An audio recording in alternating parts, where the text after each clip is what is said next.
ആദ്യമായി 200 വിക്കറ്റും 2000 റൺസും പൂർത്തിയാക്കുന്ന കേരള താരം, കേരളത്തിൻ്റെ നായകൻ എന്നൊക്കെ പറയുമ്പോഴും നമുക്കാഗ്രഹം അനന്തൻ്റെ ക്രിക്കറ്റിലേക്കുള്ള പ്രവേശനമാണ്. അതൊന്ന് ആദ്യമേ വിവരിച്ചാൽ.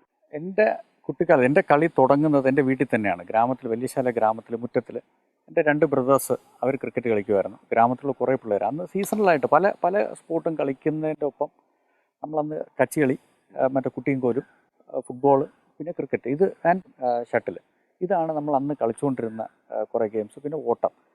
ക്രിക്കറ്റായിരുന്നു കൂടുതലും താല്പര്യം ഉണ്ടായിരുന്നു, അല്ലെങ്കിൽ കൂടുതൽ പിള്ളേർക്ക് താല്പര്യം എന്ന് പറഞ്ഞാൽ അറ്റ് എ ടൈം കുറേ പേർക്ക് കളിക്കാൻ പറ്റുന്നത് ടീം സ്പോർട്ട് ആയതുകൊണ്ട് ക്രിക്കറ്റിലോട്ടായിരുന്നു. ആൾക്കാർക്ക് എല്ലാവർക്കും ഒരു അവസരം കിട്ടുന്നത്. അപ്പോൾ എൻ്റെ വീട്ടിൽ തന്നെയായിരുന്നു ഈ തുടക്കം. അന്ന് വീട്ടിൽ ശരിക്കും പറഞ്ഞാൽ റബ്ബർ ബോളിൽ എനിക്ക് ബോളിൻ്റെ ബ്രാൻഡ് വരെ ഓർമ്മയുണ്ട്. KMS എന്ന് പറഞ്ഞിട്ടൊരു ബ്രാൻഡാണ്.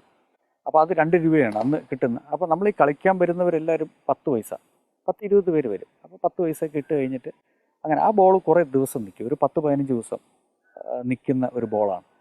അപ്പോൾ അതിൽ നമ്മളിപ്പോൾ വീട്ടിൽ നേരെ ബാക്കിൽ മതിലാണ്. അപ്പോൾ അതിൽ 3 സ്റ്റമ്പിൻ്റെ വരയൊക്കെ വരച്ച് വെച്ചിട്ടുണ്ട്. അത് എഡ്ജെടുത്ത് നമുക്ക് കുറേ റൂൾസ്, നമ്മുടെ ആയിട്ടുള്ള റൂൾസ് ഉണ്ട്. എഡ്ജെടുത്ത് ഇതിൽ കൊണ്ടുകഴിഞ്ഞാൽ, ഡയറക്റ്റായിട്ട് കൊണ്ടുകഴിഞ്ഞാൽ ഔട്ടാണ്. ബോൾ തെറിച്ച് നമ്മുടെ വീട്ടിൻ്റെ ഈ മതിൽ ജസ്റ്റ് കുറച്ചടുത്തേ ഉള്ളൂ, അതിൻ്റെ പൊങ്ങി വെളിയിൽ പോയി കഴിഞ്ഞാൽ ഔട്ടാണ്. ലെഗ് സൈഡിൽ അതേപോലെ ഒരു വര വരച്ചിട്ടുണ്ട്, അതിൻ്റെ ഇപ്പുറത്തോട്ട് കൊണ്ടുകഴിഞ്ഞാൽ കീപ്പർ പിടിക്കും. അങ്ങനത്തെ കുറേ റൂൾസും ആദ്യമൊക്കെ ഈ സ്റ്റമ്പിൽ കൊള്ളുന്ന അറിയില്ല. അപ്പോൾ അതുകൊണ്ട് അതിന് ചിലപ്പം മിക്കവാറും പ്രശ്നങ്ങളൊക്കെ ഉണ്ടാവും, ഔട്ടല്ല, അടിയും ബഹളവും ഒക്കെ ആവും. അങ്ങനെ വരുമ്പം നമ്മളെന്ത് ചെയ്യും, നമുക്ക് അതിനൊരു ഉപായം കണ്ടെത്തി ബോൾ ബക്കറ്റിൽ, ഒരു നനച്ച ബക്കറ്റിൽ വെച്ചിട്ട് എറിയുക. അപ്പോൾ അതിൽ കൊണ്ടു കഴിയുമ്പോൾ അതിൻ്റെ ഒരു സീല് മാർക്ക് അവിടെ വീഴും. അപ്പോൾ പിന്നെ ആർക്കും ഒരു ഡൗട്ടില്ല, തർക്കമില്ല.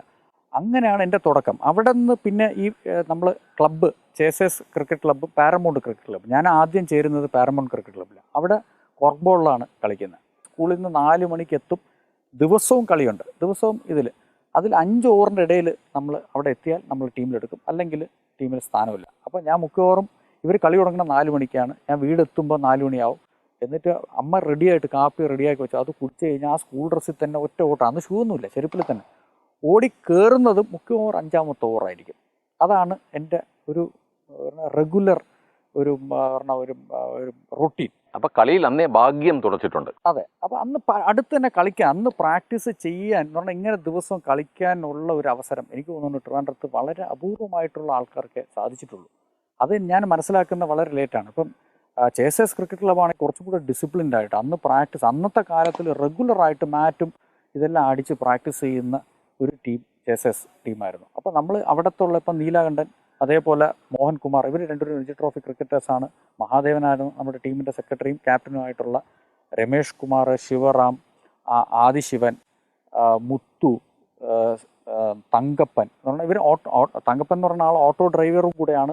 അത് എന്നിട്ട് ഈ ക്രിക്കറ്റ് കളിക്കാൻ വരികയും ചെയ്യും. ഞാൻ ഇവരെയൊക്കെ കണ്ടിട്ടാണ് ഞാൻ എൻ്റെ കളിയിലോട്ട്. വെങ്കട്രാമൻ എന്ന് പറഞ്ഞിട്ട് ഒരു നല്ലൊരു ബാറ്റ്സ്മാൻ ഉണ്ടായിരുന്നു. സോ ഞാൻ എൻ്റെ ചെറുപ്പത്തിൽ എൻ്റെ ഒരു 8ാം ക്ലാസ്സിലൊക്കെ 7ാം ക്ലാസ്സിലൊക്കെയാണ് അവിടെ പോകുന്നത്.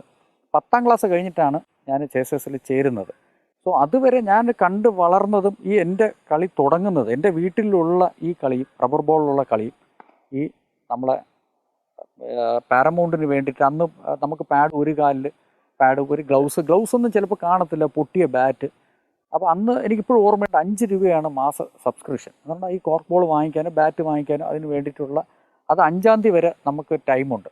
അത് കഴിഞ്ഞാൽ പിന്നെ നമ്മൾ എടുക്കത്തില്ല. പൈസ കൊടുത്തു കഴിഞ്ഞാൽ മാത്രമേ, 5 രൂപ കൊടുത്തു കഴിഞ്ഞാൽ നമുക്ക് കളിക്കാൻ പറ്റും. അന്ന് 5 രൂപ വലിയൊരു തുകയാണ്. അതും നമ്മുടെ വീട്ടിൽ 3 പേർക്ക് കൊടുക്കണം, 2 ചേട്ടന്മാർക്കും കൊടുക്കണം, എനിക്കും കൂടെ തരണം.